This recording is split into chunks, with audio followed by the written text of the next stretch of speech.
Hey everybody, welcome to Movies Worth Talking About, where we talk and talk and talk and talk about movies. I'm John Carlos, and I am joined by look at the faces he's making. Look at all the Yeah. faces that are made by Did we ever point out that I'm like basically doing Timmy? I feel like if we didn't already, I felt it in my heart. Okay. Or my favorite. Timmy! That's my fave. Well, we did Yeah. talk about the Gobbles episode in our Oh Thanksgiving movie yeah. recommendations. Okay, maybe that's Th- when I did it. Thanksgiving Okay. specials, yeah. Yeah. Live it up, Eddie. I know you and I do it quite frequently. The Yeah, the Timmers, but not we don't yeah, do it. We yeah. yeah. Not it. No, yet. Everyone thinks we did it Yeah. now. One day we will make a horrible mistake that'll ruin our friendship. Yeah, But no. Your family. I can't do that. This isn't Arkansas. Apologies if you're in Arkansas.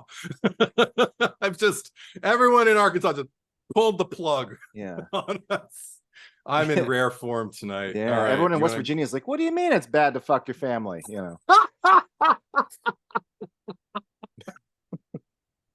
Okay, so there goes West Virginia. Sorry, We're West losing Virginia. audience members. Like, how many other states can we? We're here to Yes, rank we are.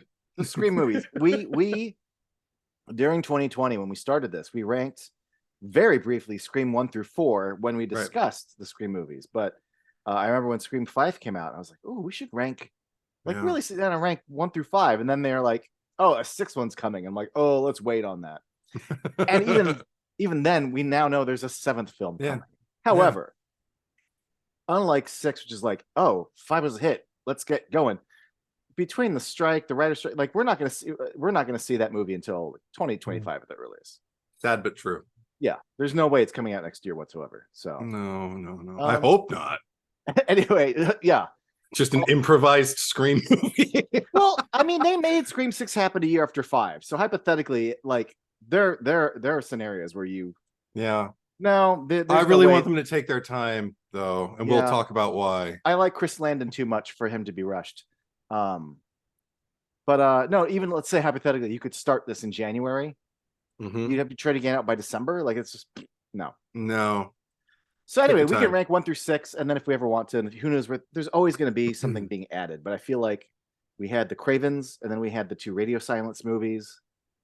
Well, let's rank the 6. Okay. Yeah, I'm game. Yeah, I feel like you're convincing me. no, I'm on, Eddie. Like, I just want to pitch an idea to you live. Fuck you. I'm explaining my mindset to the audience. I don't. Yeah. Fuck me. I don't. Yeah. In a derogatory way. Yeah, not like in your Tinder bio, but like or Grinder bio. Or whatever no Tinder here. Sorry. Waste of Typically, time. it's when I'm trying to mention Tinder in real life and I accidentally say Grinder. People go, I'm like, I don't know. They both end in Leave it to me to confuse it for the straight one when talking to it. Yeah. Okay. I keep being encouraged by friends of mine to go on the new one. Have you heard of Sniffies? Oh my God. I know. I was so close. I downloaded the app and everything, and I was about to start making a profile, and I was just like, I don't think I can do this. I'm just gonna download Grindr again. What the fuck is the meaning behind Sniffies? I think it's just highly memorable, and I think it's also for people who are a little bit freakier, because Grindr's pretty pedestrian. That's like the classic now, and Scruff is kind of like, for burlier, less, I mean, in theory, like there's the same guys who are on Grindr are on Scruff, so whatever, but it's not in theory it's supposed to attract like bears and guys who you can share a meal with and guys who don't but Sniffies, how does that relate? Sniffies I think is just for freaks, like freak, because when you say sniff, I just imagine like someone smelling a crusty sock. Or like, not a part of the body. Well, and then my next thought was sniffing an ass crack, or coming up behind someone, like sniffing the back of their head and neck. Ooh, that's nice. See, so I guess there's a nice context to it, I guess, but yeah. But I never. It's not like somebody does that and then goes sniffers. I had never heard the term prior to No. the app, so I think it's just a Sniffy. memorable. When I hear, I'm sorry for doing the gay voice, but when I see Sniffies, I don't imagine like some twink going Sniffies. Like I imagine like one of the McPoyles, like all Oh, sweaty and just like from Sunny in Sniffies. Philadelphia. Yeah, Sniffies. Yeah. yeah. I mean, what's his name is kind of hot. Jimmy something or other. What's I can't I wish I remembered his name. He's the one who was on He's Newsroom, and he was really sexy. oh, the one like he's gross on Sunny. The one who in works a lot. Like yeah, the one who works all the time. Yeah. Yeah, random reference, but he's in Herbie Pretty Fully Lips. Loaded. Like pretty lips. Yeah. All I can remember is that there was this dude in high school who was gay. Who his greeting for me was he would just walk up to me and start at my chest and sniff up to my neck and just be like, "You smell like sex," and I'm like, "Hi, see ya." You know? Right. Because you're the best kind of straight guy, John Carlos. The one who takes it. Yeah. No, but in when he said stride, not takes it, but takes it in stride. Like, what the fuck? Like, oh yeah, no, yeah. But later. When you said Sniffies, the first thing I thought was, oh, like that dude would be on it. Probably, I bet he is. Maybe he founded it. Maybe he's the one. You should get in touch with him. I'm debating whether I want to put a timestamp at the beginning of this video that says like to get to the actual ranking and skip all the gay Sniffies. We can rank. It's just we haven't actually spoken in quite a while. Yes, yeah, we message each other frequently, but we haven't like talked, and this tends to happen when we talk. Yeah. All right, you want to rank? Sniffs. Yeah, starting with number 6. Okay. I'm just gonna put this out there. I have a feeling your number 6 has changed since the last time we talked, but my number 6 is still Scream 3. So's mine. Oh, then I'm wrong. No, I mean, this is a thing. Sitting through it, still, the lion's share of it, like the bulk of it, particularly like the openings, whatever. But I'm still kind of, oh God. Just when you watch a movie that you have seen hundreds of times, so much that you know it like the back of your hand, you can still kind of like, when it opens, if it opens in a particular way, you can remember the mentality you had when you first went into it and kind of get excited. Like, maybe it'll be good this time. So I don't want to say it opens strong, but I do still kind of get that optimism when it opens. I'm like, I'm watching Scream 3. And then the movie happens and I'm like, oh, okay. It's fine. I laugh and, but the scares are not there. And then, but then we get that finale and I cry every time. And by the time it's over, I'm like satisfied. Right. It certainly does end strong. Yeah. It's funny because I have the opposite thing with you where like, I remember like, okay, so your first time you're all excited and you try to give yourself that. I remember seeing it on opening day and just immediately with the opening scene going, what the fuck is what? And just for so much of the movie going like, huh?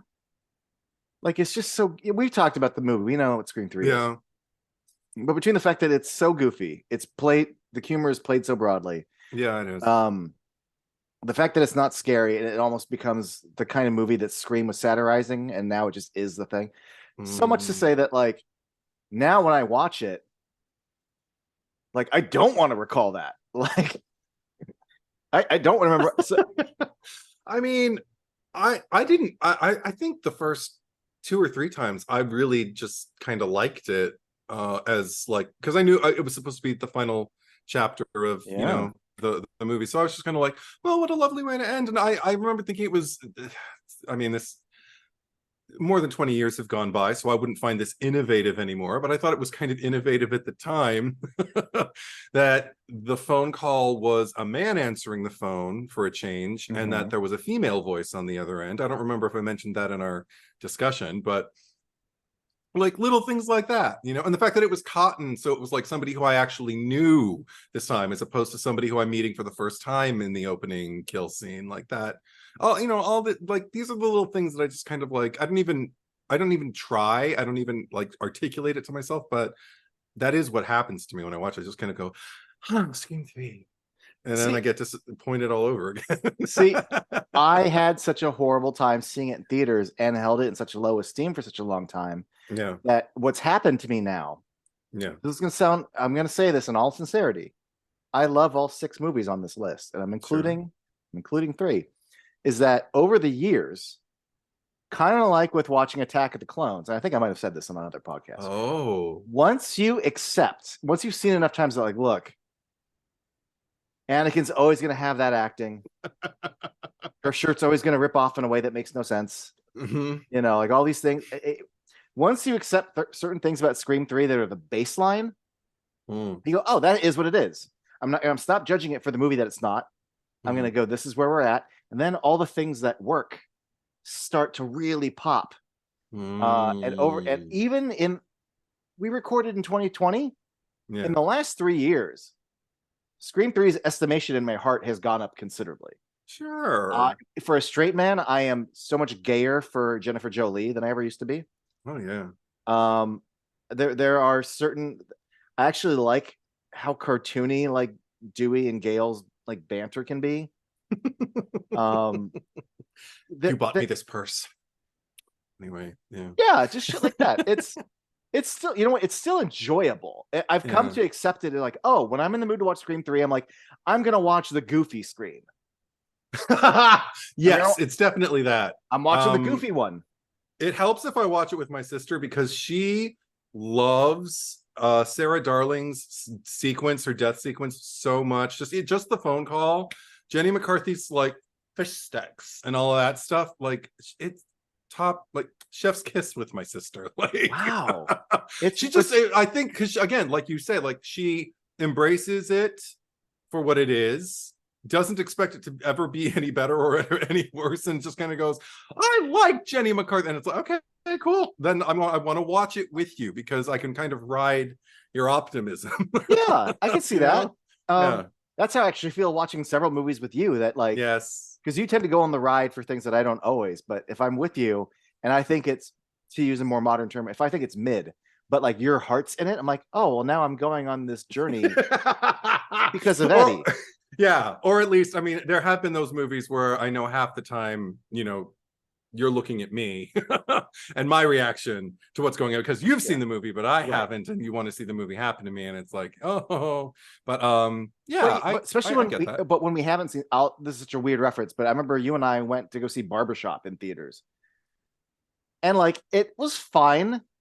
Oh, it wasn't like I like it. It's fine. Yeah. But you were like going on the ride, so like, yeah, totally. Like, oh, like, is this how I'm supposed to?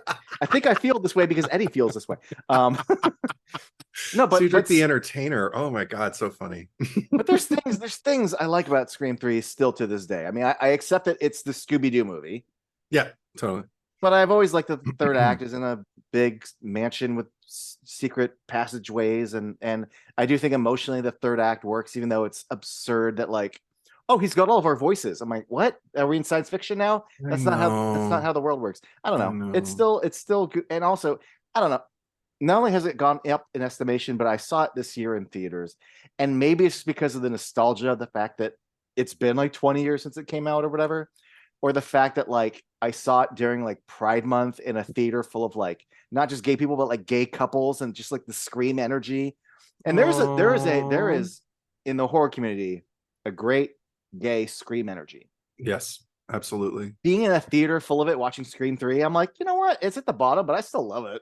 God, next time there's a Scream movie at the Frida, I should go with you because I'd love to. I love that. It's been a while. I think the last time I experienced just a gay movie, a gay cinema energy, I went to a screening of Auntie Mame that always happens in Hollywood around Christmas. And we all know it's coming. It's almost like Rocky Horror, but you don't say the lines because no one can do it better than she does, you know? Yeah. But yeah, I miss that. That's nice. I need to have a life, John Carlos. Anyway, so Scream 3, though, I think I pretty much said it. Apart from that, I mean, again, don't dislike it. You brought up Attack of the Clones. My immediate thought was, I like Scream 3 definitely more than Attack of the Clones. You ask me which one do you want to watch? I'm gonna, without even thinking, Scream 3, motherfucker. Yeah. I think in my Star Wars film ranking, I think Attack of the Clones is still at the bottom. I don't remember though. I did rank them when I watched them during the lockdown. Yeah, that's at the bottom for me too. Yeah, it's just there's the least there. Even if you're riding the wave, but I'll just put it this way, like if I want like legitimate feelings and scares, I can watch some other Scream movies. But like if I am in the mood for like some goof be like chuckles, Yeah. like there is a vibe to Scream 3 that like I am hip to that I didn't used to be hip to. Yeah. And there's I mean, again, it lands. You know, for me, like if it sticks the landing, that's more than half the battle for me. Like I will sit through a Rocky film that sticks the landing willingly before I will ever sit through a really well put together film that has a Rocky ending. Although what I'm going to say later, it's immediately going to negate what I just said. So fuck me. I didn't say that. I'll explain. We'll get Contradiction. Yeah, we'll get there. I'm a swirling mass of contradictions, John Carlos. I'm just too complex. Swirling mass of something. Next. Number 5. Yeah. Number 5 for me is Scream 6. Me too. This is going to be like the worst echo chamber podcast. It might be. Yeah. Oh God. Sorry, folks, if you are going, but sometimes people agree. I don't know. Yeah. I mean, there's something to it. We recorded 2 podcasts worth, of conversation for that movie, unpacking it and, examining it and all of that. I don't hate it. I like it a lot. I love all 6 of these movies. Yeah. However, there is, I don't think we really went into this, but like when I look at it, there is something slightly, this is a very nebulous thing, but there's something about it that feels slightly disjointed, just from like apartment scenes to like we're in a van in the park, and I just there's bits of it that just feel like pieces and not the whole thing as a piece. And that is something that I slightly hold against the movie, and why I put it at 6 is that it feels like a movie of pieces. Okay, I think that's fair. Even though some of the pieces are fucking fantastic. No, sure. There is a lot to like in that movie. That's why it isn't at the bottom for me, because I just think the scare factor is there with this movie, and so much of my first screening and subsequent screenings, that's the thing, is like your first screening is always going to be your first, where you learn everything. And I had no spoilers because I didn't watch any of the trailers or anything like that, so I didn't know anything that was coming. But even knowing that it was coming, that actually made it better for me, because I could kind of, I think I did say this, I could kind of relax and just kind of go, yeah, this is the part that I don't really care for. And then I could actually go, but it's not bad. Like, I'm not bored. It's been a while since I laughed, or since I went, or something. I'm just kind of sitting here like, okay. There's we talked, for almost 5 hours about it, but there's, I think the Carpenter sisters' relationship really worked. I think Sam really comes into her own in that movie. I think there's some great set pieces, the ladder scene, the bodega scene. Yes. There's some great stunts in the last sequence of the movie. There's just other things that just, slightly hold it back. The gale of it all. That was the number 1 at the top of my list. I think that's what we started the second half of the pod. Yeah. Just you just shitting in Gail's mouth. Yeah. Well, she shit in mine first. So we had to balance the scales a bit, but and not even her, but just the way they handled her. And I'm knowing that like there's another one coming. I've been like conversing with people, folks on Instagram and the socials and whatnot, because everybody's ready to talk about Scream. And I do that because just a little tangent, little disclosure. Because I didn't, we said before the pod, like we didn't rewatch any of these movies like before we were recording this. Well, yeah, and, I did one, but yeah. You did one. I didn't rewatch any of them. Number 1, because it's that is a commitment and a half to rewatch these movies that I feel like I know pretty well, particularly the first 4. But it's also just I'm a little I want to watch them when I like feel it, like I don't want to watch them because I have to, because I feel like I've done that about 6 times in the past 3 years. And I'm just, and it's not just that, it's also just like it's always in my feed, and that's great. I love that it's a very worthy franchise, but it's so celebrated that it's just a little like I need to watch something else. I gotta, Oh, like it's always in my consciousness. I'm not just kind of like, I haven't thought about Scream in a while. No, I think about it every fucking day because it's always in my feed.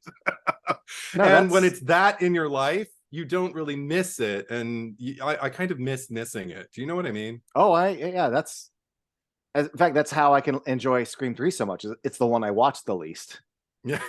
So I get to go on a fresher ride every time. Sure. Yeah. And the more recent ones are like that for me because I understand missing it. I believe. Yeah. Yeah. I didn't need a Star Wars movie every year, Disney. Oh, Jesus. Give me the 3-year gaps. Like, yeah, and give yourself a chance to succeed, Disney. Come on. Not to make it, but yeah. But sometimes it's nice to miss. It's sometimes when you're 10 years old, you watch Ninja Turtles 2 or 3 times a day, every day for an entire summer. Sure. And you don't need to miss it. And then other times you need the absence. Well, because that's the thing. It's like if you're the one watching it 2 times a day, you're the one making the choice to invite it in. But if you're just going on to everybody's scrapbooking, which is basically what social media is, and it's just, and you're going through people's stories, and it's like one swipe after the other of like, a Scream meme or a or just another scene, somebody just like bracketing, like 30 seconds of a scene just cause. And that's great. I love that people can celebrate what they love. It's just when you have to be subject to other people's content, and some people have a lot of little lines at the top of that story where I'm going, I've done this 19 times and I'm still on this one person. And it's Ghostface. Yep, it's still Ghostface. Yep, it's still Ghostface. I saw that meme. Everybody posted that meme yesterday. You're one day late, Yeah. Anyway, Screevy. He's talking about me, everybody. Yeah.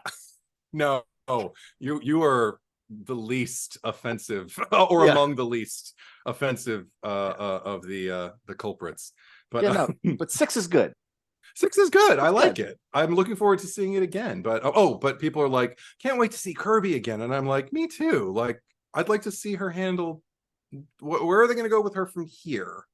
Because she was used very minimally in Screevy. I'd like to see her get maybe a little bit more screen time now that we know she's alive. I'm going to save my thoughts about what I could want for Scream 7 either later or I don't know. I don't want to get into that right now. I feel like I have a few thoughts. Ooh. Okay. Nothing juicy, just yeah. Number 5? Yeah. This is the one that was a little hard for me because me too. Had we done this ranking at the beginning of the year, I don't think this would have been here. And I don't want to say I lost sleep over it, everybody, but like I had a rewatch Scream 5 to decide, I put it at 5. Really? Even though just a few months ago, I probably would have had it at 4. Okay. Well, okay. Now we're going to. Or wait. We're going to fork. Either way. No. What fucking. We just did number 5. We're at number 4 now. Write it down. Fuck you. No. We're at number. You're right. I didn't even. We're at number 4. You're right. Number 4. Sorry. So 5 is 4. Yeah, it would have been anyway. So yeah, but Scream 5 is my number 4. Okay. My number. I never would have caught that. We would have got to the end and been like, oh wait, what? What happened?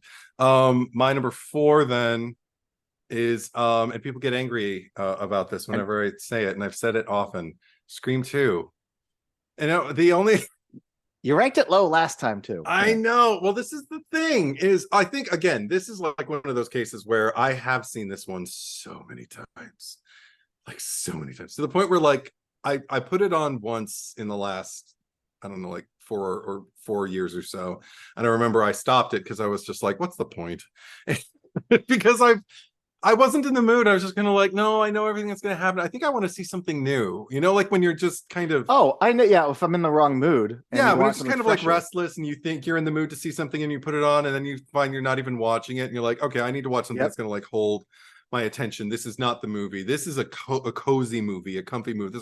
This is something that I can curl up with and eat. It's my comfort food. Like it's my thing that I am a shut in for like the next 2 hours just to kind of like consume this thing that I love, or I have it on while I'm doing chores because I can, duck in for the parts I like. I needed something to focus on because I was already kind of but so I have seen it so many times.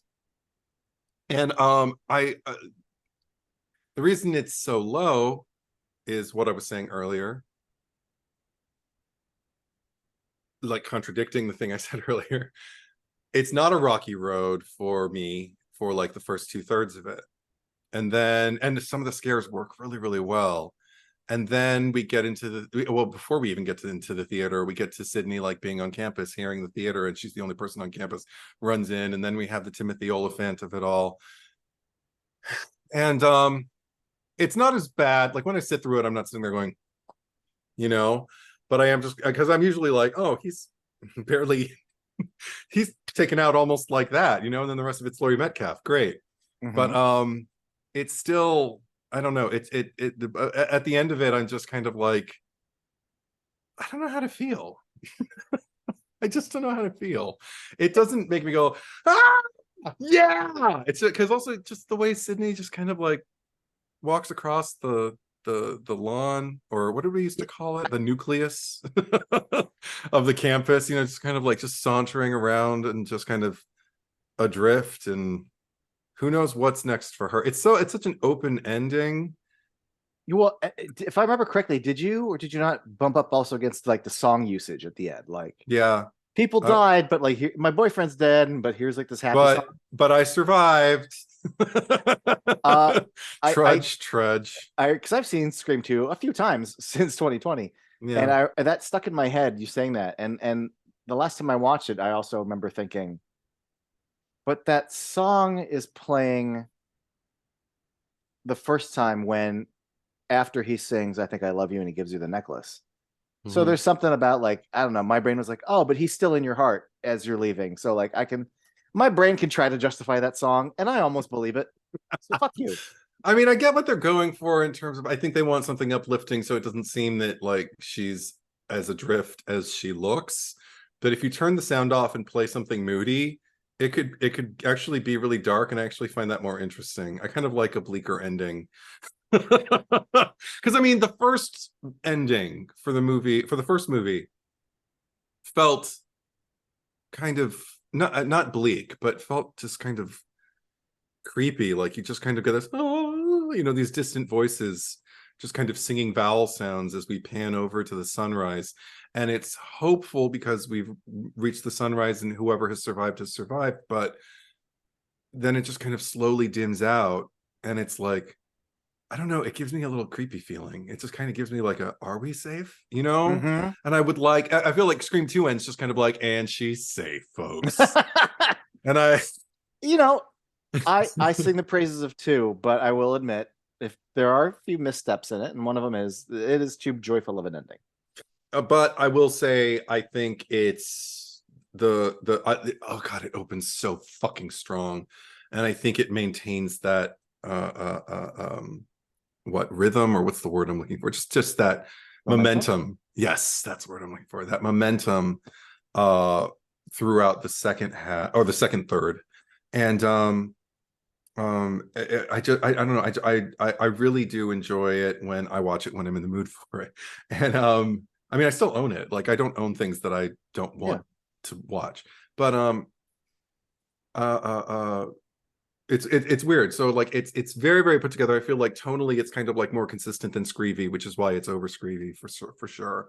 I think it's really just about that ending. I just kind of go, yeah. I do remember, and I know we'll talk about this other movie later, but one thing that stuck in my head when we talked about this in 2020 was that when you're comparing this to 4, because it's no surprise now that you've said 2, that 4 is going to be somewhere higher. That you're like, is it a matter of like a movie that like the opening and the ending are great, or a movie where like the middle chunk is great? And I know that for you for Scream 2, that middle really works before you get to the ending. Yeah. I just fucking love it. Fuck you. No, of course. Yeah. I do too. There are no Scream movies that we hate. Yeah. No, absolutely not. I didn't mean to put the 2 Radio Silence movies next to each other. Oh. And I honestly thought I was gonna. the whole year after Scream came out. I was like, oh my God. So I got this and this and this, and then Scream 5.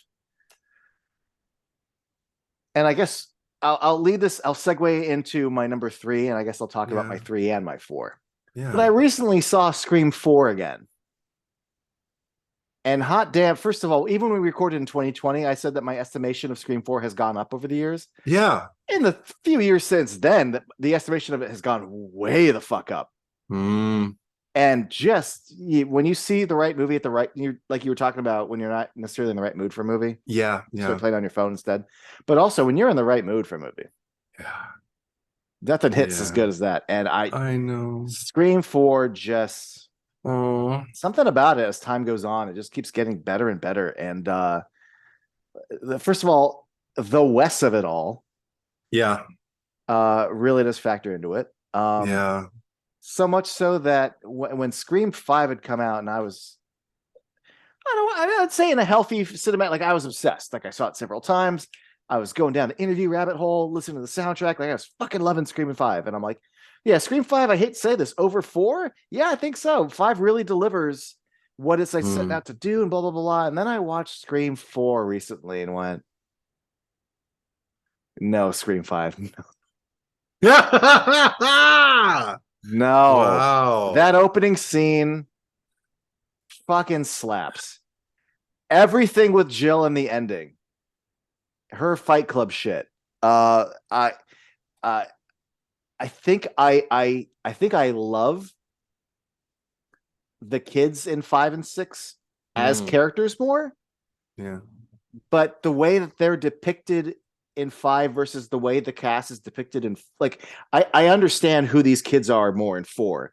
I'm more entertained by their banter and interactions and chase scenes more than I am by the cast of 5.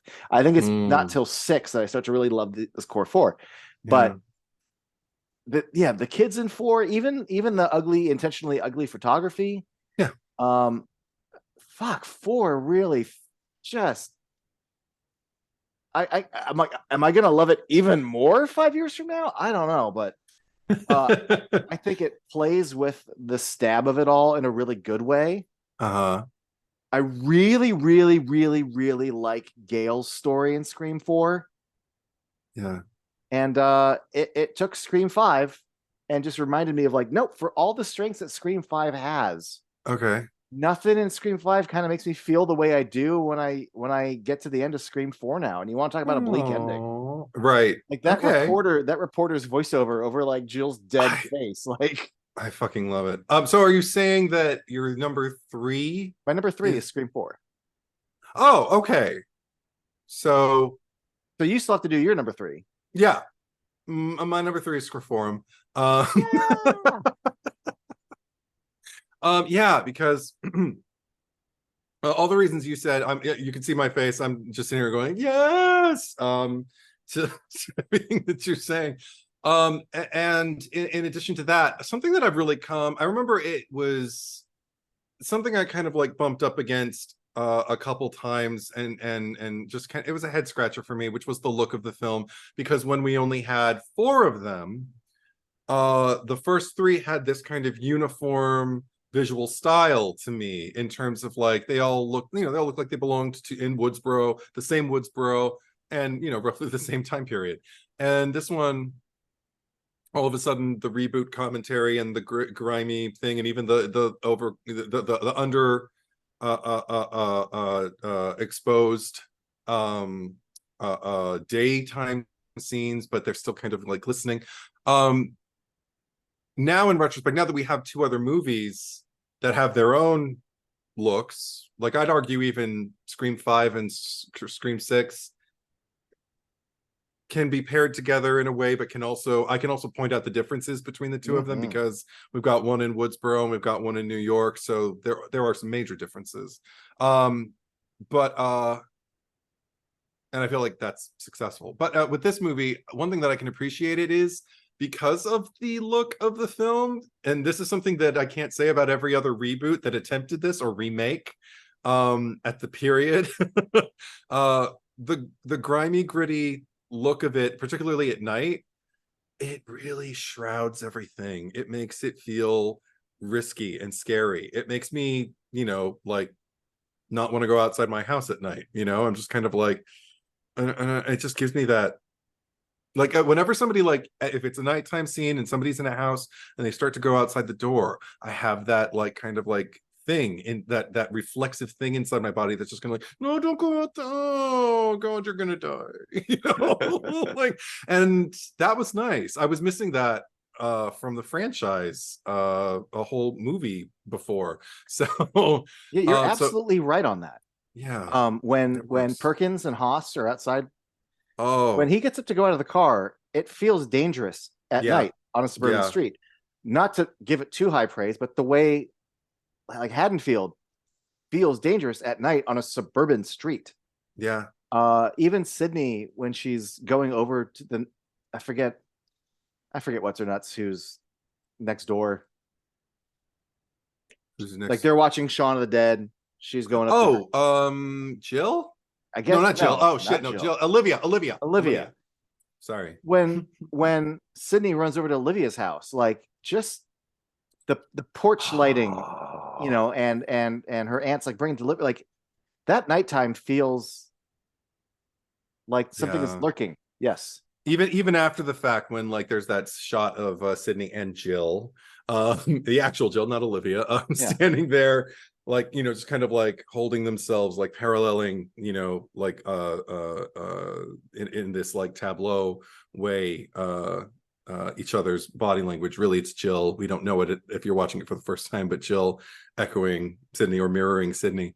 But even then, like the way they're holding themselves, like I can feel the chill in the air, and I can feel the fact that they just lost somebody and that there's somebody still out there, like the shadows are vast in that movie. And that really, there aren't, even now, even today, like I'll go see horror movies and there aren't a lot that simply just, tell me a campfire story and get me creeped out.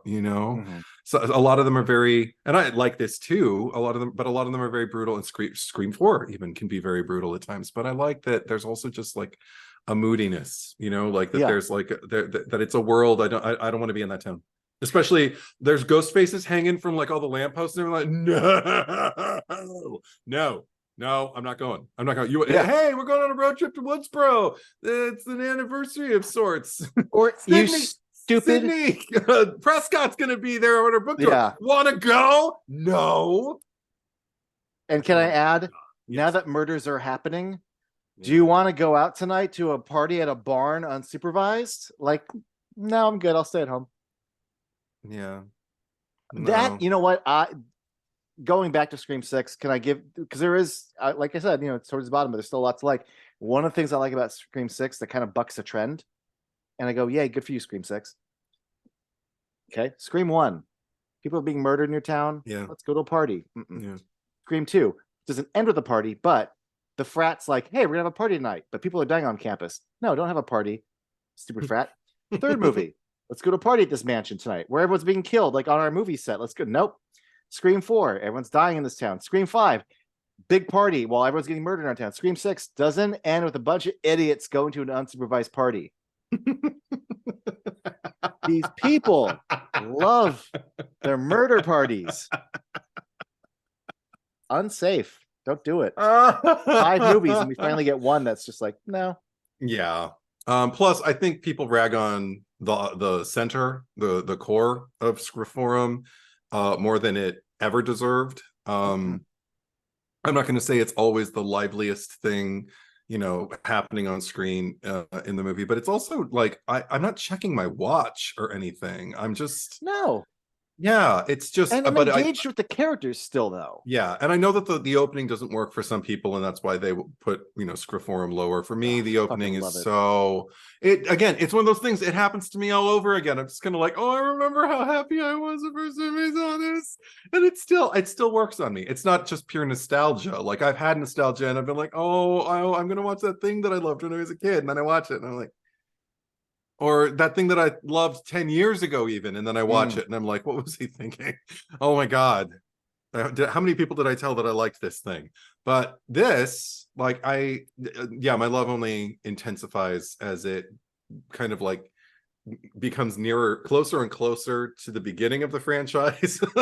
You know, like when it was the back end of the franchise, I think it felt a little tacked on, and now that it's just one more movie in the canon and it's becoming more and more like that, I'm appreciating that particular flavor of Scream. Yeah. Well, and also for me, now that we've had 2 movies directed by different, not Wes Craven, I feel the Wes of it more.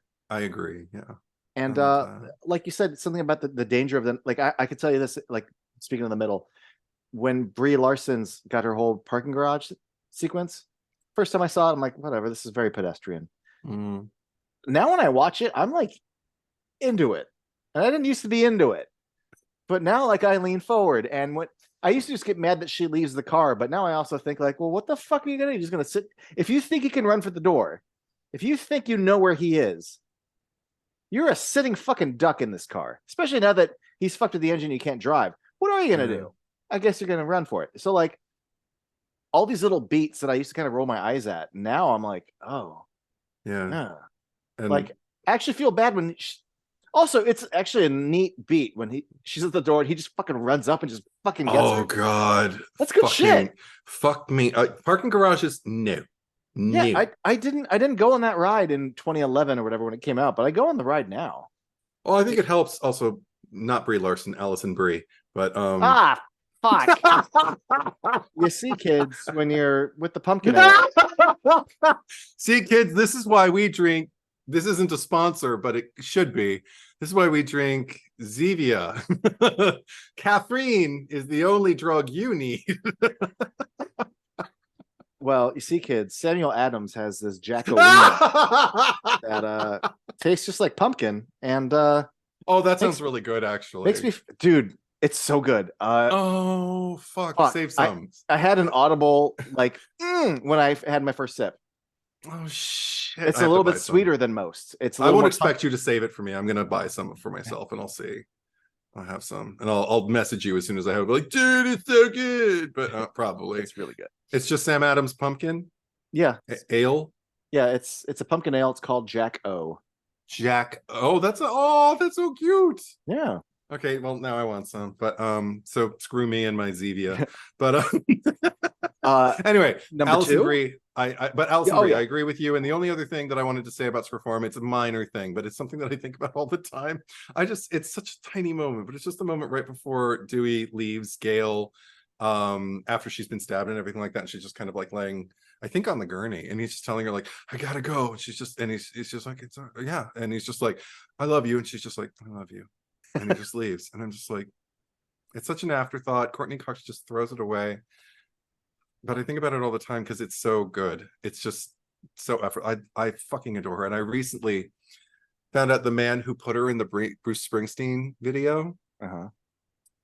He was on a podcast and he was bragging about how he was the one who put her in the Springsteen video, and look at the career she's had. But later on in the pod, I don't know if he was drinking, he started talking about how, I mean, she's not a good actress, but she's definitely got something. And I'm like, I was in my car and I almost crashed. I go, and I had to like pull over. I just saw the wide shot of the street. Like, she's not a good actress. Because I was just like, what are you watching? Like, what are you watching her in? Like, when? And it just Hollywood. That's why I've turned my back on it. But she's not just good. Like, okay, I understand that Masters of the Universe is not considered a good movie, but I fucking love it. Yeah. But acknowledging that it isn't good, she, as a fucking kid, yes, is so fucking good and treats that material like it's fucking like Hamlet. Yeah. Yeah. When she thinks she's seeing her dead mom in the alley. Yeah. And she's like, wait, I thought you were dead. And like, no, we had a, and she's so fucking like every emotion about reuniting with her mom. Yeah. It's pure. It moves me. Yeah. And then when she transforms into Evelyn, she lets out this shriek of pure horror that, no offense, she is never, it's like more than Dewey getting killed in Scream 2. It is terror. And fuck that guy. I Amazing know. actress. I know. I was just like, dude, Amazing. you need to watch her in something again. Anything again. Like, I don't know. Maybe he just never watched her in something and just likes to sound. I was just like, are you just like trying to sound interesting because you want some gay guy to get on a horror pod and and maybe he is. Maybe he just wants the attention, or maybe he just needs to tear somebody down to build himself up. Maybe that's the kind of person we're dealing with. But anyway, Scriptorum, that moment, think about it often, and it's I love you. I love you too, Courtney Cox, Gail Weathers. All right, I'm ready. Number 2. You're 5, right? Yeah. I'm Scream 2. I should have just blown your mind and just go, no, the first one. I don't. Without a yeah, right. Then you see me in the frame 10 minutes later. Right. All right, and we're back.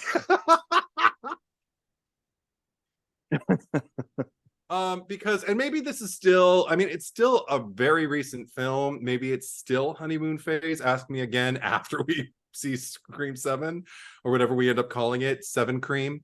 But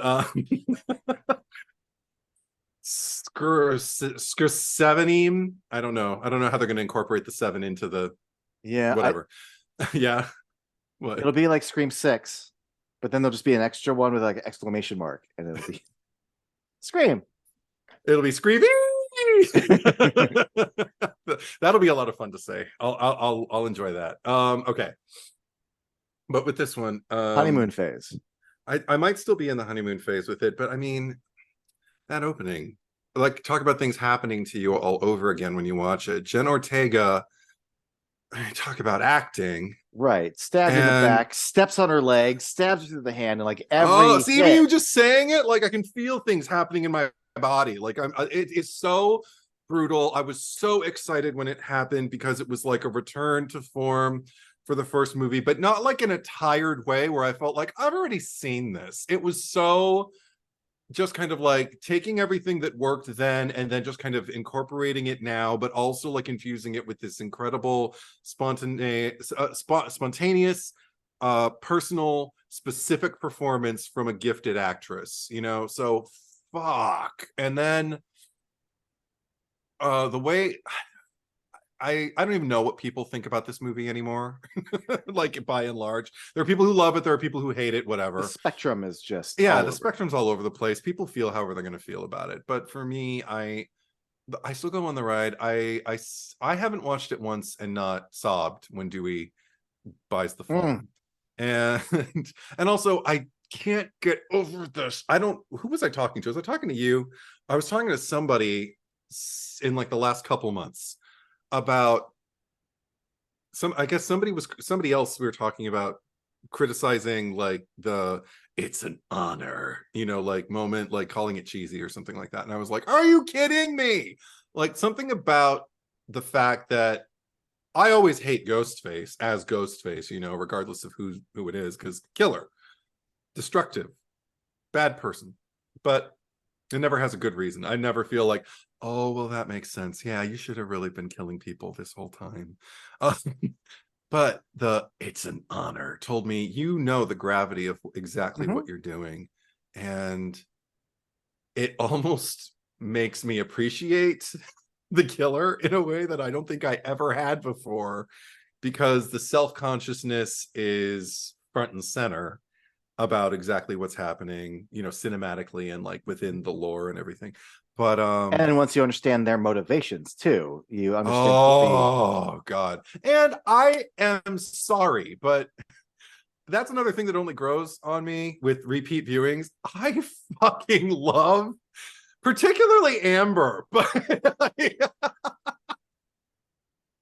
but both of them, like, yep. I like that they fail upwards and that so much of their success is kind of like just dependent on luck.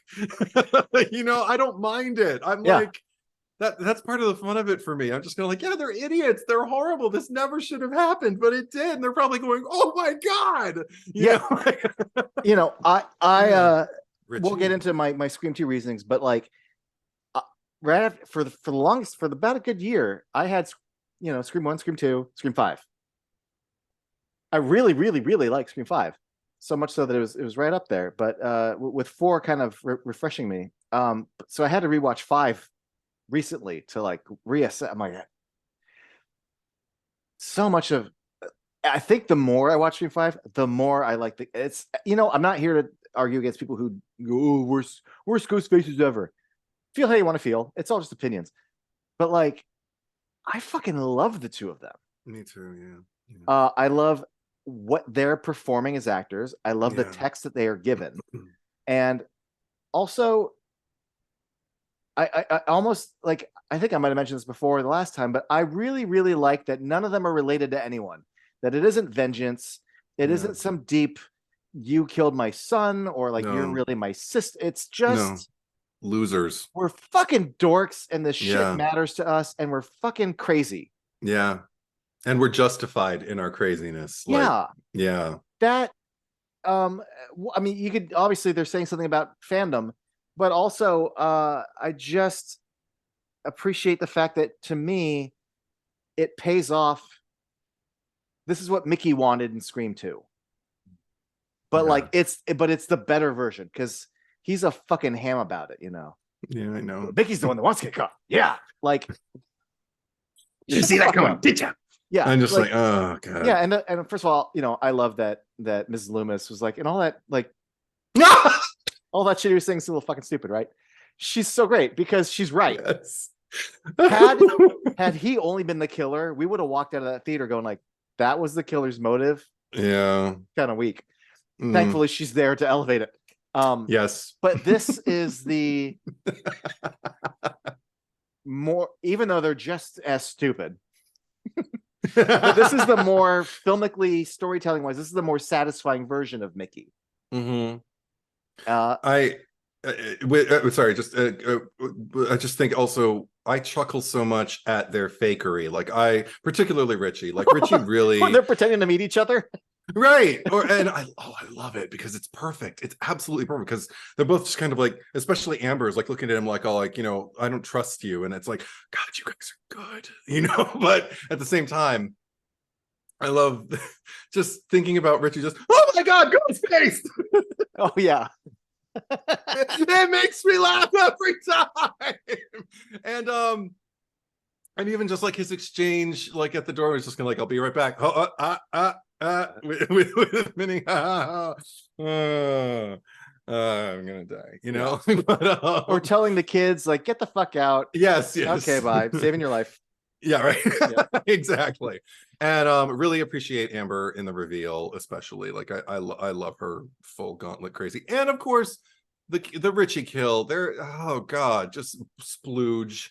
Just cinematic splooge for me. Yeah. I'm just like, oh God, kill him again. You are. Oh, just sir.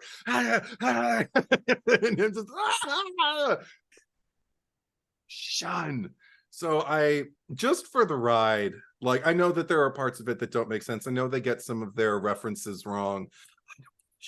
I have so much fun with this movie. But so what if what you said is true, why is Scream 2 your you're number 2? We did I don't know how much of it I'm repeating, but like, because we talked about this already, but like, so I don't know what new I'd bring to the table. It's just that, first of all, the fact that they cranked this out a year after the first one came out. The script has no reason to be that tight. It's got the only thing that's maybe changed in the years for me is I still think the opening is fucking great. But the one thing is the internet will internet, and I've allowed myself to go, oh yeah, I guess you're right. Like none of this actually like makes any sense. Like the killer has to like be following them enough to know that they're going to that theater and hope that he goes to the bathroom, that he has to be in that exact stall. Like, but here's the thing: there's certain times, where the thought police, the logic police, will ruin things. And I said this probably in several of our podcasts. It's whether the movie's tone allows you to buy into it. And if, like, I feel like the vibe of the opening scene is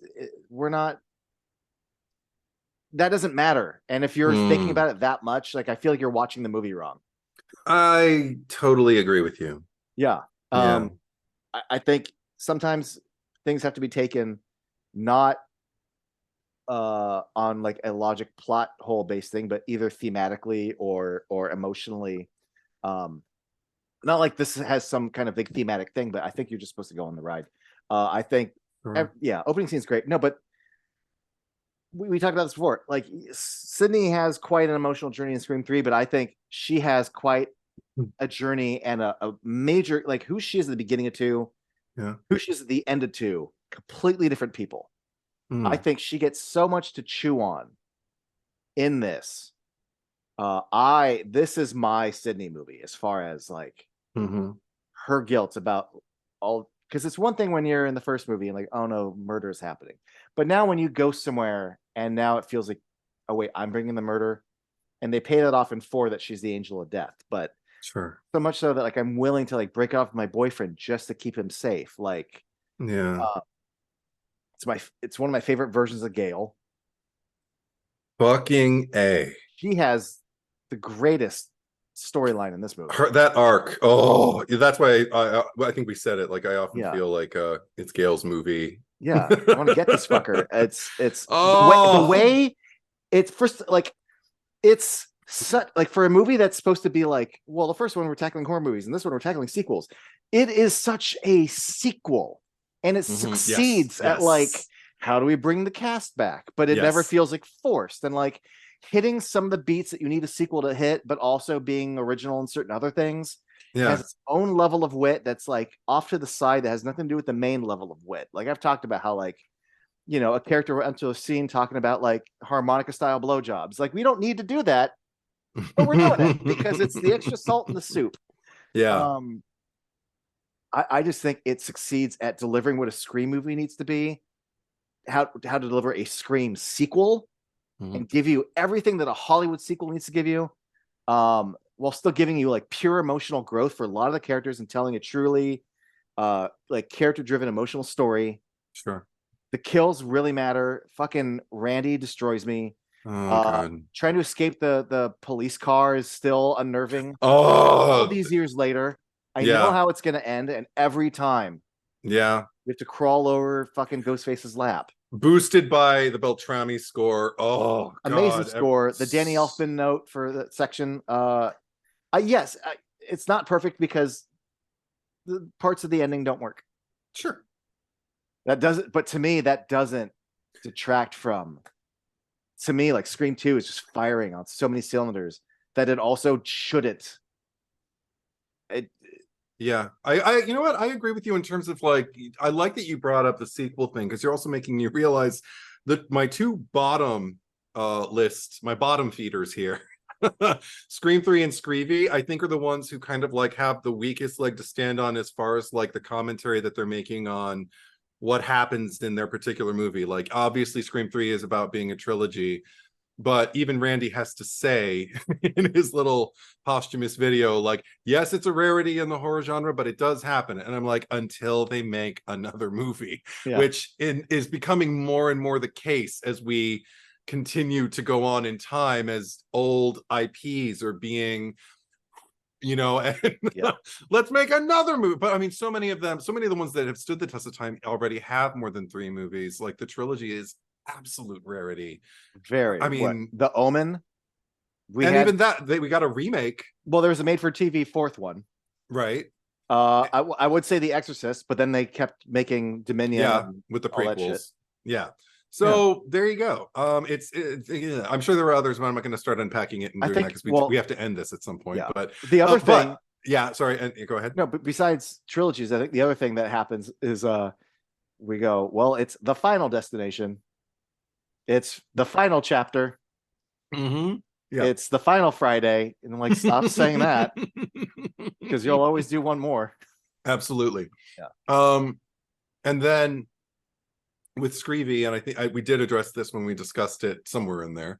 But that for me, even as I was watching it, I remember thinking like, so what is this? Oh, it's a franchise. They're talking about franchises now.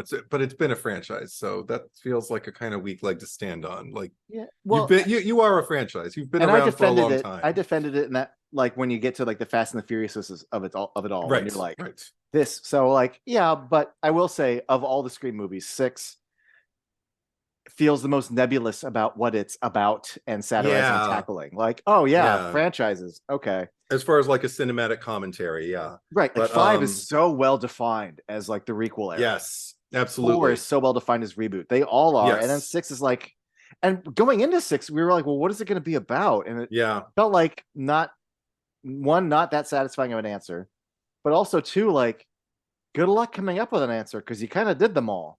I know. That was actually a pretty good straw to grasp at, but I just don't think once they got the straw, they didn't have that much to say about it. It's like the same reason why I am like chomping at the bit while Anna Faris and Regina Hall are so willing to come back for a Scary Movie reboot. And I'm like, they both want to do it. Somebody fucking do it, because enough time has passed. You can do whatever you want for this next Scary Movie. You can parody so many things. Pepper in whatever you want. Put Barbie in there, for the love of God. Like, like, come Well, on. yeah, I mean, do a Barbenheimer thing. Make fun of it. I like Scary Movie 3 and 4, but one of the things that I didn't appreciate that they kind of started with 2 and then went in with 3 and 4 was like, well, we're not just satirizing horror movies now. What came out last year? Exactly. But so I if I mean, there were traces Barbie, of it in the don't. original, like with Matrix and stuff like that, but in the first one, like, there was traces of it here and there. There's traces of it, but like, yeah, they really leaned into it with the later one. They really did. Yeah. All to say that, and I know you haven't seen it yet, but we will watch it. But so first 2 Wayans', Yeah. second 2, well, actually, it was just Keenen Ivory Wayans is the one director. But anyway, David Zucker for 3 and 4. I'm sorry, I don't remember the guy who directed 5, but like, I'm just going to suggest this, and I can't remember I'm not going to look it up. But the dude who wrote, and even if they want to get the same director, shit, I just forgot his name. Tim Story. But anyway, the team who did The Blackening. Oh yeah. And I know they already did their horror comedy, so maybe they don't want to come on and just do another one. Sure. That's already like an IP. But like, I'm trying to think of who's like a comedic voice right now that would want to see do a Scary Movie 6. And I'm like, I think I'd want the team who did The Blackening to come do Scary Movie 6. Wow. There's a voice. Oh my God. And Scary Movie already has a VI in it for 6. Yeah. Movie. Yeah, absolutely. Oh, it's just perfect. Like, the poster's right there. And you can make, if you want to make it about reboots, like, you can do the same thing. It's just called Scary Movie, and you just highlight the V in the 6. Yeah, yeah, absolutely. Oh my called. God. Oh my God. And then just have, like, I don't know, something. I don't have somebody drawing it, something current or classic. Have, like, Billy from Jigsaw. Just, I don't know. Yeah. Anyway, I'm just sitting here twirling my hair, going, "Oh my God, it's so innovative." Number 1. Want to go to that? Number 1, Scream 1. I mean, you can't. Like, I would be, in this day and age, if there were ever a movie that could surpass the original in this franchise, number 1, if you've told me, like, there will be one, I'm like, yeah, right. I just can't. Number 1, can't imagine it. Number 2, I'm not really optimistic about filmmaking these days, knowing as much about the industry as I do, and how many people chime in and ruin things when they have no experience with it. And I'm talking like studio heads and executives and God knows who else, sponsors. But it's hard for me to get excited about something prior to seeing it. I will sit there, and if something is working on me, it will continue to work. Like, I will let it in, but I don't sit there and go, "Oh, I'm really excited to see this." I don't do that anymore. I'm too upset. And so I will look forward to whatever's in the future for Scream, as long as I can continue to go to movies. I can't imagine anything in this world as we know it surpassing what happened, that magic, that perfect storm that orchestrated Scream being made in 1995 and 1996. Like, all of its pre-production history and all of its production, I mean, I love how much Drew Barrymore loves talking about it, and I love how many panels I've seen Skeet Ulrich and Matthew Lillard and Nev Campbell on, and um, it's just, and I think that's why I've seen it probably even more than Scream 2. Mm-hmm. I don't think I could ever start it and turn it off. No, not at all. Yeah. And you want to talk about Yeah. that feeling? Like I see the Dimension logo, I hear the scream, and just the phone, like just there's something still fresh to this day about the ambient noise of inside that house and just Drew Barrymore, Mm-hmm. of just the sound whenever they cut to the exterior of the house. Yeah. And just like the outside noise, like it's still fresh. And I remember sitting in the theater feeling like I'm not just watching like a movie, I'm feeling like there's electricity in this. Mm-hmm. Yeah. And I still feel that just in the opening scene alone. Yeah. I mean, there are a few sequences in like movie history that could just be movies on their own, like and that could just be a short film, and it would chef's kiss, be like ranked among the greatest. Like, I mean, I think I rank opening sequence from Scream right up there with like T-Rex attack from the first Jurassic Park. Like, I mean, as far as its impact on like the mainstream audience, just kind of like mentality, like, or our memories or whatever, like, but and then on just like the sheer filmmaking of it all, like, you're just kind of like, as much as like I always feel like in Jurassic Park the T-Rex sequence is like kind of like the centerpiece. A lot of it's good around it, but like that's why you made the movie. With Scream, that it's not the centerpiece. I guess it's the lion's mouth or the dragon's mouth. Like, it's like you're entering and you're terrified, and it's just kind of like, look what I did to you, and it's like, well, they're very lucky that they didn't blow their wad in the first 10 minutes, and then like the rest of the movie can't keep up. The rest of the movie is actually quite good, but my God. Yeah. What an opening. No, because, well, the rest of the movie has to pace itself the way a movie does. That sequence, like, that's why it can stand on its own, because I feel like it's very isolated from the rest of the movie. Like it has a definite end, and then it's just kind of like blip. Here's Nev Campbell's face now, and you're just like, what? And I don't think there's any other moment, because everybody who we meet in the next like 5 minutes of scenes that happen, we follow them through, as long as they're alive, we follow them through to either their end or to the end of the movie. And that's all handled, I think, incredibly well. I mean, it's just, I don't even, did I have any criticisms for it when we discussed it in the pod? I mean, maybe the Principal Himbree's death sequence was that they knew it had been a while since there was a death, so they kind of had to put it in there, and it's not the scariest sequence or anything like that, but it is.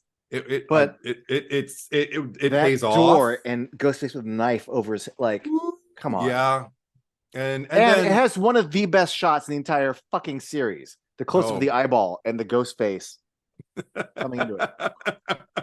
And it pays off later when he's strung up, and that's how they empty the house. Like, it wasn't tacked on for so much as it was integrated into the story, and literally, like, like, well, how can we use it later? And they found a way. Kevin I remember Williamson there is fucking genius. You had one note. What was it? Note. Oh my God. Oh, the blood, it's too red. Oh yeah, but I mean, he's just part of the magic now. I know. And also, sometimes I do this. If you look at the other end of the screen, it's better. It's just like, watch the people around him. I mean, it's hard to do. Like, you ever do that? Like, if you're watching like a show and one person is really lacking, and it's on stage, so there are other places to look, but there's other characters, so you just don't watch them. That person's ruining my evening. I'm going to watch those people over there. They're reacting so well. And that extra is really committing. Good for them. They're looking at him the way I'm looking at him. That's really good. Oh, it's too red. But yeah, he is still kind of a lot to take, but Anyway, if that's nitpickery, like that is, wouldn't that be hilarious if he was the deal breaker? I mean, at the bottom of my list is the first Scream, just because that guy, he's so annoying. It's too red. Well, yeah, not the deal breaker, but I think that was like literally like your only note. And I'm sure there are people out there who because I haven't watched this in a like. Sorry, I don't retain every little fucking thing sorry in advance. But there wow, was that was aggressive. when you're talking about background. No, this isn't part of the movie, but Okay. This is social media and being entertained. But there's Okay. I think it's when Sydney decks Gale in Scream 2. Yeah. And I think did you get that on film? Did you get that on film? Yeah. There's an extra. I think he's like a reporter in the background. He's just making the most of it. He's like, oh, damn. I think he even says, damn. Oh God. And like, you just brought it to my attention when you're talking about like, we're just looking somewhere else. Like sometimes don't look somewhere else because you'll see that dude trying to make the most. Maybe this is another good reason to keep Scream 2 where it is on my list, because that's not the only extra who hams it up and tries to steal the scene. Do you remember when after Cece falls to her death and then everybody over at, I forget what the house names are, but everybody at the one where Sydney is with Jerry O'Connell and everybody, they're like, oh my God, somebody died over at the house over across the street. Let's all run over there. And they're all running across like the veranda or whatever. Yeah. And Liev Schreiber's dog gets a cameo. There's that one guy who's got like a drink or something, and he just kind of does like a, and he just kind of goes down this and he gets out of the frame. And I'm like, how did they miss that? I love shit like that. I love that. Because it's one thing when like, sometimes I wonder if it's like, well, this isn't an excuse in the 90s, but you saw it on the 60s and 70s and early 80s. Maybe it's not that they didn't, how'd you miss that? It's like, oh no, it's going to play in theaters. People are going to see it once and that's it. Wait, what do you mean we invented something called home video? What do you mean people can watch it again and pause it? What? I thought we'd gotten away scot-free with that thing, but it turns out it will live for infamy, you know. Unless it's the Little Mermaid and dearly beloved. If you know, you know. Yeah. But because one of my favorite, how did this make it through? One of my favorite ever is fucking The Abyss. And I think I'm pretty sure it's only in the director's cut, but that's the only one worth watching. Have you ever seen The Abyss? No, but tell me. Third act, I don't want to tell you everything, but there's a massive tidal wave, just massive. It's going to be attacking. That sounds, yeah.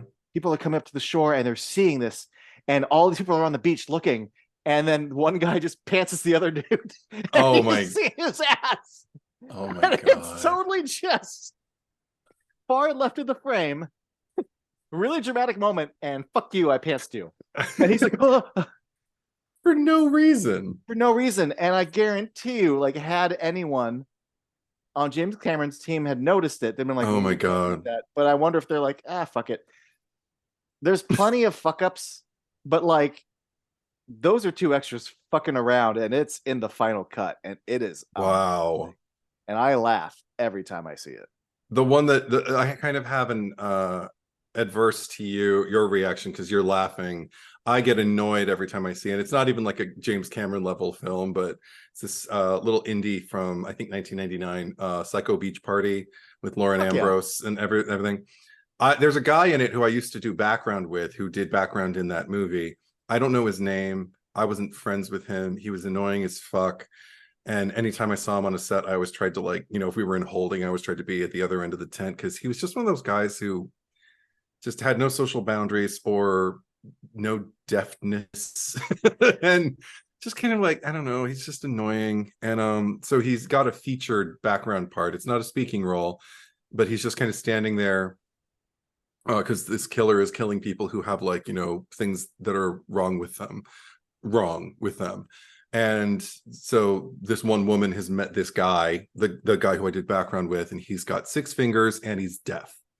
And meaning, like, so he's going to die really, really soon. The only thing that bothers me about the sequence is he's standing there being introduced, and he's looking at the actor who's being introduced to, but he can't help looking into the camera lens. So it's just kind of like looking, and I'm in the scene. Is the camera getting it? Kind of thing. And because he's not one of the actors, probably nobody was looking at him. He's in a close-up, like it's three faces. It's like I don't even remember. I think it's like Xander from Buffy and whoever played Bettina Barnes. I don't remember the actress's name, and this guy. And so it's just like right there. And it's just like I remember seeing it on the screen, like in West Hollywood, like in the movie theater over there, back when we had the Sunset Five. And I just remember that on a screen, just seeing this.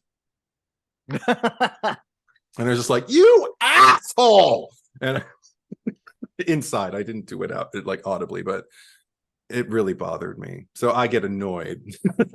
But like, because I want the movie to look good. You know? Yeah. We love this play. People. We love this movie. Come on. You're getting paid. Come on.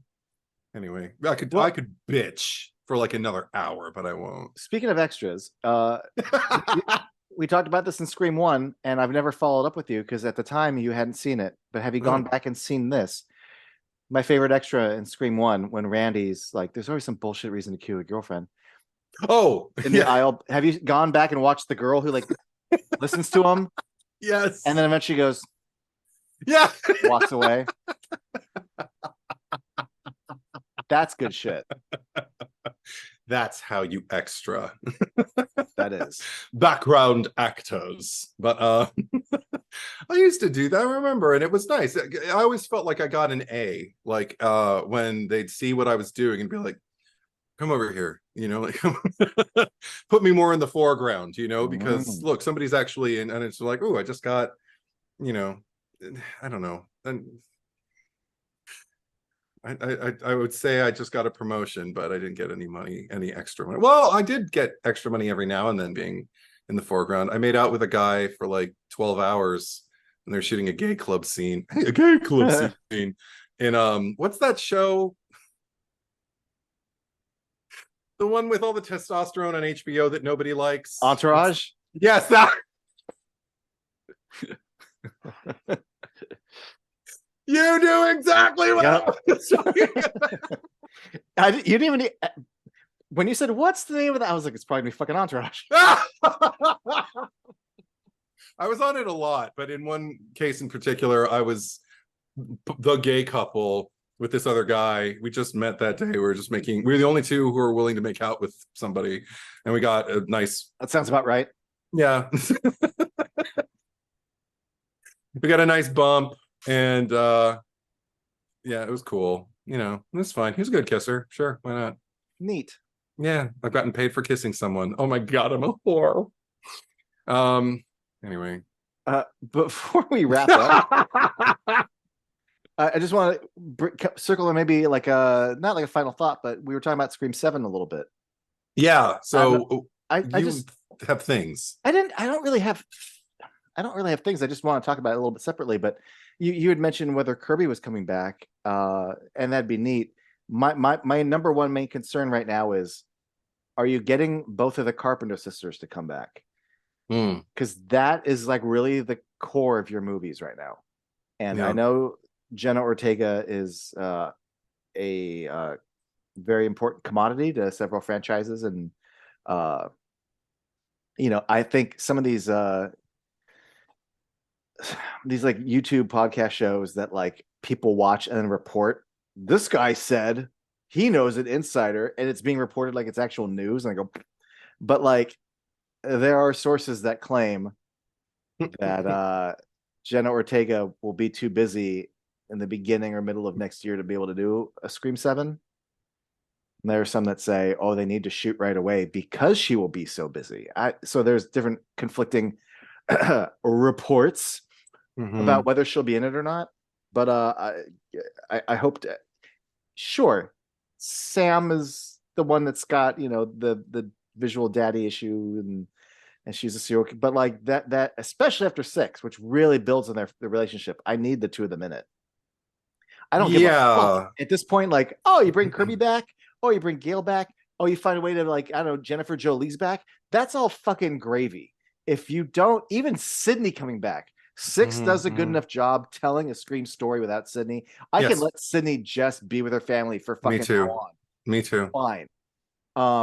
However, I will say, having a whole movie off, it feels less of a reach to be like, well, why is Sydney in it again? Like, well, now you can kind of create a slightly more organic reason for her to be in it versus just it's six, Yeah. find a way. But Yeah. to me, I don't want to say it lives or dies without the Carpenter sisters, but like, please let them both be in it. I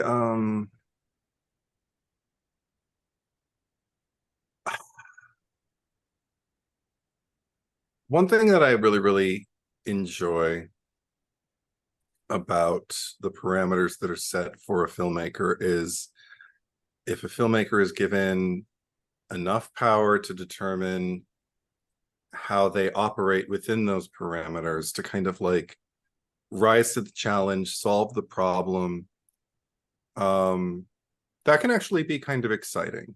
Mm-hmm.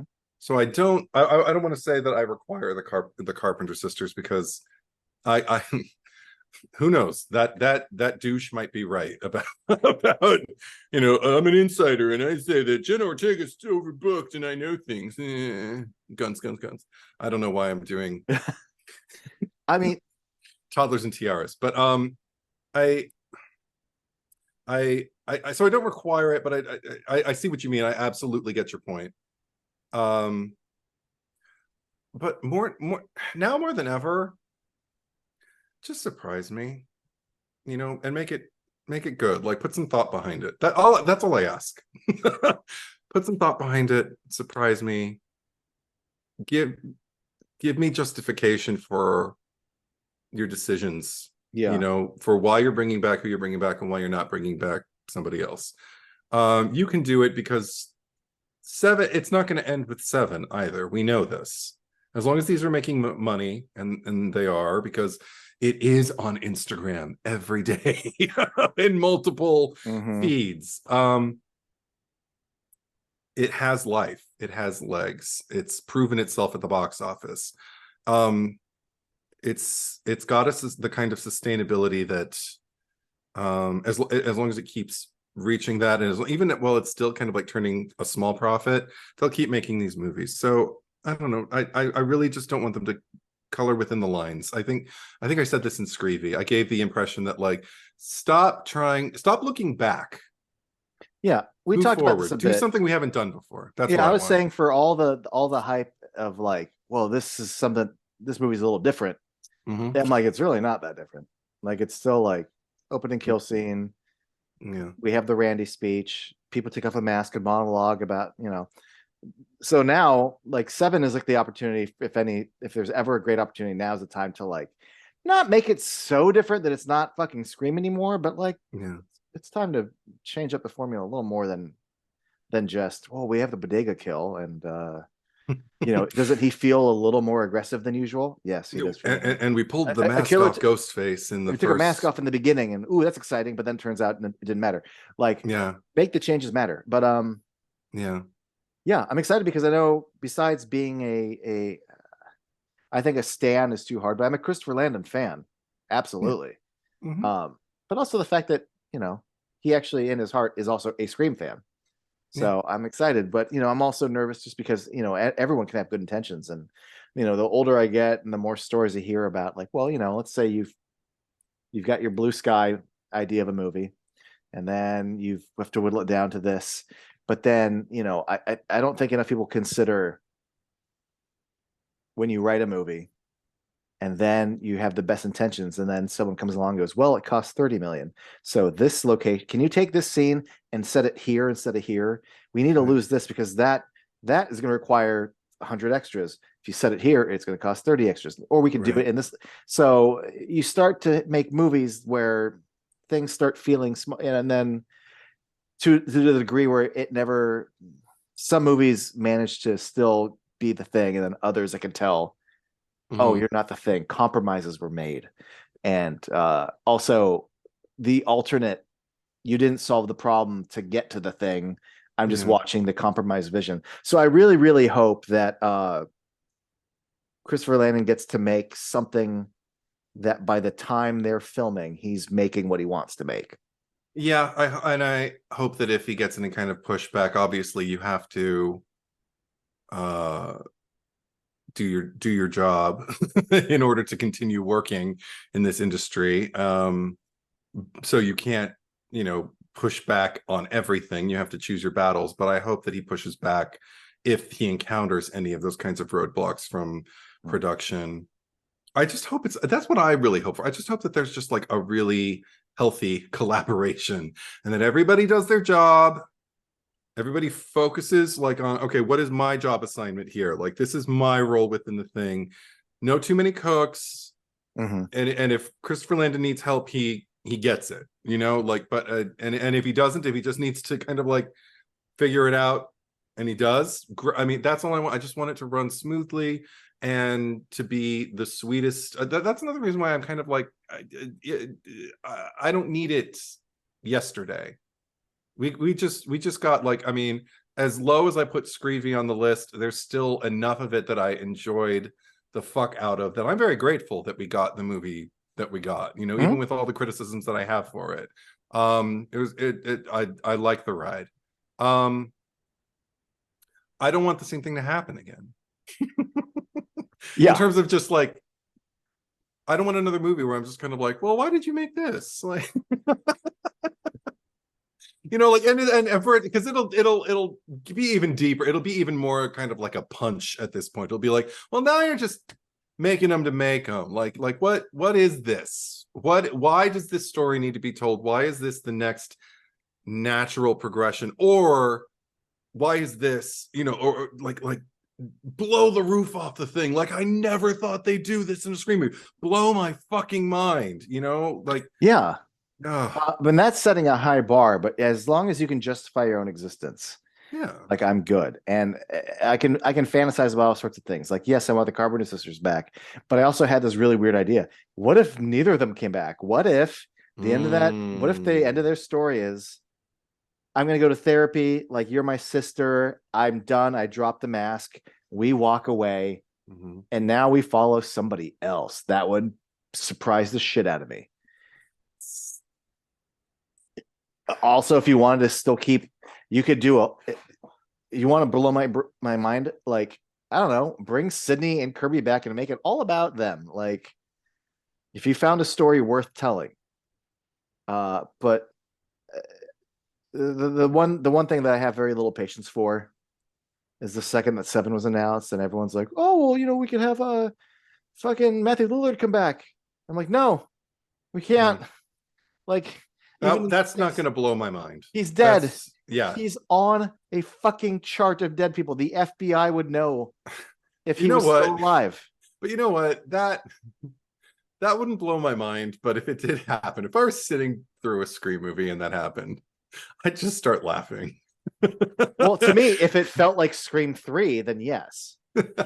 I'm like, no, it could be anything. It could feel like a Saw movie, and it's just like a chair, and it just turns around, and the reveal is Matthew Lillard just sitting in a ghost face throne. And we have the like do, and we flash back to how he faked his death in 1, and he's been hiding this whole time. Like, he's been living CGI him to look younger, so like, he's like getting plastic surgery and stuff. Oh, like, God. Halloween 5, like, he's been living in a shed and just like Michael Myers. Yeah, because there's no way to explain other than he fooled everyone, so that the police and is now supernaturally. And now this is the time for me to enact my revenge.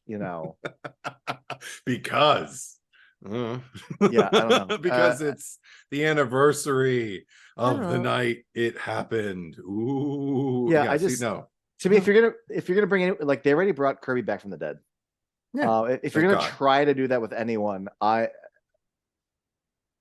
here for Jennifer Jolie. Me too. I don't need it, but I'm always here for Parker Posey. Yeah, great. Who delivers in everything all the time, always, everything, fucking always, all the time. She's just like one of the best there is. So, I don't know. And I think about like settings, like, okay, we did several in Woodsboro, we did one in LA, did one in New York. Camp Crystal Lake. Oh my gosh. I don't know. I kind of like the Jason, like when everyone's like, "Oh, Friday 13th set in snow." I'm like, what if Ghostface was like in, I don't know, Ooh. Colorado or something, in like a snowy cabin? And I was just gonna say like a cabin in the woods, but like during winter. You know what? I don't hate the idea. Put him in, yeah, Utah. yeah, Oh my God. actually, you know what I wanted for what I thought six might be, and you could still do it, was the fact that six took place in New York. And I'm like, oh well, Gail has a show in New York. We see in Yeah. Scream 5. I would like a show like, what if the whole movie took place over the course of 1 or maybe 2 days, but Gail is hosting a show about the murders in her books, and special guest Kirby, special guest author Sydney, Oh my and God. while they're all in like one location, like someone's like attacking the Mm. studio. Centralized location. You know We've what? never had a Scream movie that took place over one day. What's odd? More than a movie, like I would watch that movie for sure, but more than a movie, I want that comic. I don't know why. Oh, I I don't just know like why that. I'd rather read it than see it on Interesting. the screen. I don't know. I just feel I, like the possibilities are endless in a comic. In a movie, you're kind of restricted by like, well, what can happen in a studio? no, that's the Um, challenge: is how do you that's keep it true. That's cinematic or true. interesting? It Also, could be very good. how do you lock it down? But I just like the idea of Ghostface like in the rafters of the lighting, like Phantom of the Opera, like the killer in Stage Fright, like just above the lights. Right. I'm like, there's something, either that or a big sequence, but I don't know. Like Judge Dredd running into Toontown. You'll never stop me. You're dead. You're all dead. I would love it. But or like, what if they just like really went like the whole hog, like went nuts and just like, went to Israel, went to like Norway, just like random. Yeah, Ghostface's European Vacation. Oh my God. And then They don't but have then to stay in the US. They really don't. yeah, like random place. Or just, oh, what if they just like went to like the Arctic? What if they did the thing like Scream, but like in a bunker, like out Yes. in the middle, like really in the middle of nowhere? I'm not, I don't really want that to happen, but I am kind of excited about just like the notion of, well, what would you do? See, that's what all I want. I want an idea that I'm just like has writers going, well, what would we do there? As Yeah. opposed to, so we're back in Woodsboro, or we took him to New York, so now we're gonna take him to San Francisco. Like what Yeah, other and big it's the thing? same thing. Yeah, no, They no. take they take off their mask and they have a monologue at the end. Yeah, right. Yeah. But whatever. No, there's if you want to have fun, like there was some fan art, and I'm like, you know what? I'm here for that. There was fan art because it was Christopher Landon, that it Yeah. was Happy Scream Day. Oh God. No, Yes. no. Let him make Happy Birthday Tree. Yep. Still my favorite title you came up with for the third Happy Death Day movie. I won't often chef's kiss myself, but You should. that was great. No, I love that. That made me laugh my ass off when you told me on the pod. But yeah, let him make that, then maybe Freaky Death Day, and then if there's room, like, well, I mean, let him make a Scream movie. Just let him make a Scream movie. But fan art is fine. Like, it's fine. Yeah. I know that they're not, we want this, but it's just kind of like, isn't this a cute idea? Yeah, it is. I want it on a shirt, and that ends there. No, beyond that, I really don't have any demands beyond choose we have a fork in the road, either natural progression and make it feel authentic, or blow my fucking mind and surprise me, like, or man, straddle both somehow. I'm not asking for much, am I? From a movie in this day and age. Yeah, I'm just curious how much of it you make it a direct sequel to 6, or do you lean into the Kirby, or do you want to lean into new people? Do you want to bring back Sydney? Do you want to bring back Sydney and Mark Kincaid? And what if you really did a whole Northern California family on the run? I don't know. I still like the idea of Phantom of the Opera ghost. Can I tell you? Please do. So it's so encouraging to me that there's a chance that it wasn't Mark Kincaid that Sydney ended up with, because she only calls him Mark when she's on the phone with Dewey. And Nev Campbell had no idea who, when she was being interviewed or being asked a question, maybe on a panel. I don't remember. I told you that story when we. Yeah. And she's just kind of like, I have no idea what you're talking about. I'm just like, so maybe you were just talking to a guy named Mark. Anyway, But I think in the time since then, Radio Silence has said, no, it's Mark Kincaid. Boo. The only thing about that I'll say is, if let's say you bring him back for 7, you make it like honestly, if it's about protecting your kids, that's to me a good way to get Sydney back, is really make it about her. Make it about fucking like a mother protecting her family and shit. I'm so into that. Get away from her, you bitch. Yep. Yeah. However, one of the fun things about that is, I mentioned this in the Screen 3 pod, I'm not the biggest fan of, I forget his name now, but McDreamy. Patrick Dempsey. Dempsey, yeah. No offense to him, I like him in things, but when I found out that he only had like a few days before he got called to set, like, I can kind of tell. Yeah. Because there's what's on paper and what you're doing, and they're not the same. And I feel like if you brought him back for another, here's our chance at redemption. Here's a chance for him to kind of. That's true. Play him like. I would love that for him. Make me like Mark. Yeah. Sydney married him for a reason, so let's see why.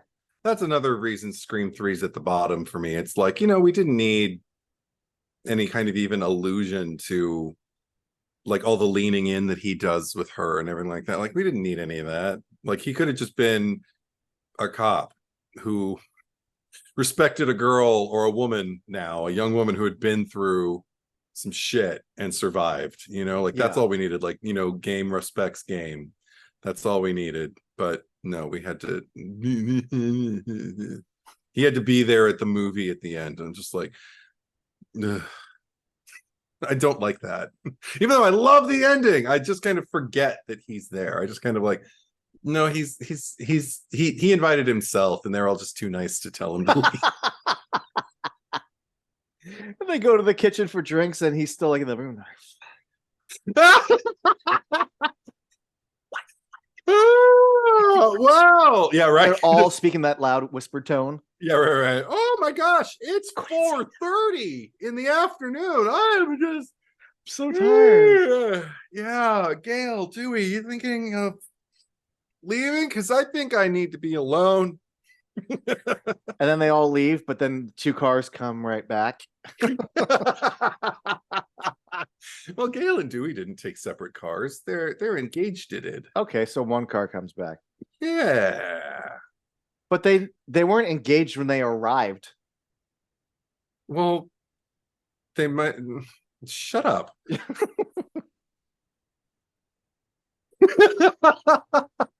Okay, literal man. Welcome to the anal retentives convention. I'm sorry. It's my problem. You're right. Let's put it that way. Okay. Shut up. I think I'm out of Scream 7 talk. I think I had one idea and it left my brain. Yeah, I think we're just talking now. Yeah. I think the video might actually be named like Scream ranking and 7 discussion. I don't know. Just Scream chat. We should do this like every few months where we just kind of unpack.